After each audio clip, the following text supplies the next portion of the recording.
विधानसभेच्या जागा वाटपावरून महायुतीत मिठाचा खडा पडलाय अशी राजकीय वर्तुळात सध्या चर्चा सुरू आहे। महायुतीच्या नेत्यांच्या दिल्लीमध्ये अमित शहांसोबत बैठका सुरू आहेत। मुख्यमंत्री शिंदेंची दिल्लीमध्ये अमित शहांसोबत गुप्त बैठक झाल्याची सुद्धा माहिती समोर येते।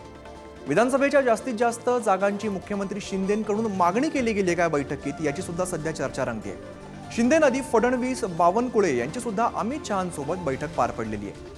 महायुतीत सर्व काही आलबेल नसल्याच्या सध्या राजकीय वर्तुळामध्ये चर्चा बघायला मिळत आहे।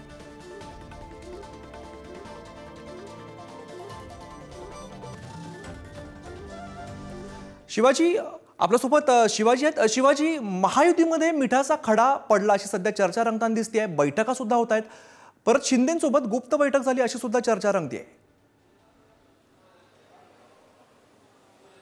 खरं जर पाहिलं आम्ही तर सातत्यानं या अगोदर ज्या बैठका पाहायला मिळत होत्या त्या बैठकामध्ये थेट मीडिया असायचा। तीनही नेते एकत्र जाऊन अमित शहा यांना भेटायचे।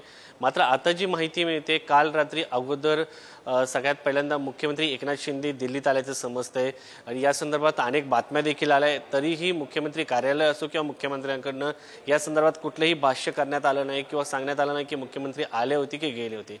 त्यानंतर पुन्हा एकदा असं कळालं की राज्याचे उपमुख्यमंत्री देवेंद्र फडणवीस त्याचबरोबर चंद्रशेखर बावनकुळे आले, त्यांनी अमित शहा यांची भेट घेतली। या संदर्भात भाजपच्या कार्यालयाकडनं कुठलंही स्पष्टीकरण नाही। हे सगळं जर पाहिलं तर नक्की या सर्व नेत्यांना अमित शहा यांच्याशी भेट घेताना सर्वांसमोर का घेतली जात नाही? या अगोदर जेव्हा सरकार स्थापन करायचं होतं तेव्हा रात्रीच खेळ चाले, रात्री एकमेकांना हे नेते भेटत होते। मात्र आता सगळं ठीक आहे तर अशा पद्धतीने रात्री येऊन भेटी का घेतल्या जात आहेत आणि त्या भेटी घेतल्यानंतर त्याचा तपशील का बाहेर येत नाही? याचा अर्थ महायुतीमध्ये नक्की काय सुरू आहे? महायुतीमध्ये सगळं अलबेल आहे का असा प्रश्न या निमित्ताने उपस्थित होतो। त्याचबरोबर महायुतीला गेल्या 5 वर्षाचा जर कालावधी गेला पाहिला आपण तर मागचं सरकार असो की या सरकार असो, राज्यपाल नियुक्त आमदारांचा जो प्रश्न आहे 12 विधान परिषद आमदारांचा, तो देखील यांना सॉल्व करता आलेला नाही। दुसरा प्रश्न आहे आता जी विधान परिषदेची निवडणूक आहे त्या संदर्भाचा, आणि सगळ्यात महत्त्वाचं म्हणजे लोकसभा निवडणुकीमध्ये कोणी कोणाचं काम केलं, कोणी कोणाचं काम केलं नाही।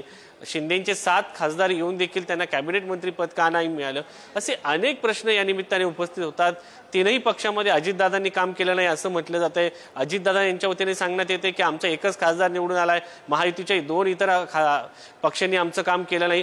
ही सगळी जी खलबत्ता आहे, ही जी सगळी खतखत आहे ती समोर येताना पाहायला मिळते। त्या पार्श्वभूमीवरती हे नेते जे आहेत राजधानी दिल्लीमध्ये आले आहेत, त्यांची भेट झालेली आहे आणि नक्की कोणी कोणाला पाडलं याचा प्रश्न आता राजधानी दिल्लीमध्ये चर्चेमध्ये असल्याचं सुरू येत आहे। सगळ्यात महत्त्वाचं म्हणजे एवढ्या मोठ्या प्रमाणात दारुण पराभवाला महायुतीला सामोरं जावं लागलं, त्यानंतर राजधानी दिल्लीमध्ये ह्या बैठका होत आहेत आणि या सगळ्या याच्यामध्ये विलन कोण, या सगळ्यामध्ये विलन ठरवण्याचा प्रयत्न एका नेत्याला केला जातोय। त्यामुळं या सगळ्या पार्श्वभूमीवरती यश जर असेल तर ते सगळ्यांचं आहे आणि अपयश जर असेल तर ते सर्वांचं आहे असं अमित शहा यांनी सांगितलं होतं। त्यामुळं राज्यातील नेतृत्वाबद्दल जे काही प्रश्न उपस्थित केले जात होते आणि स्वतः निवडणुकीच्या अगोदर काही नेते आपण निवडणूक लढणारच नाहीत असं थेट सांगितलं जात होतं।